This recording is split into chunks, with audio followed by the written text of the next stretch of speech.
चालुनी पाने पाने आमच्या इतिहासाची. पुरुष काय पण स्त्रियाही लढल्या परंपरा ही आमची. तुम्हा काय ठाऊक ती लढली मर्दानी झाशीची. दाभाड्याची उमाती लढली चन्नम्माची तुरची. पहा चालुनी पाने पाने आमच्या इतिहासाची. पहा चालुनी पाने पाने आमच्या इतिहासाची.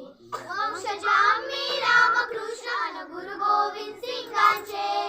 तसेच आमच्या शिवबाचे अन प्रताप राणा यांचे. आम्हा बरोबर लढण्या नसेल व्याली माय कुणाची. पहा चालुनी पाने पाने आमच्या इतिहासाची. पहा चालुनी पाने पाने आमच्या इतिहासाची. दृष्ट हेतुने आला जरी तू गिळण्या हिंदुस्थान. तुम्हालाच तो गिळेल तुमचे बनेल कब्रस्तान. दुष्ट शत्रूचे मणे गाडण्या जमीन पुरते आमची.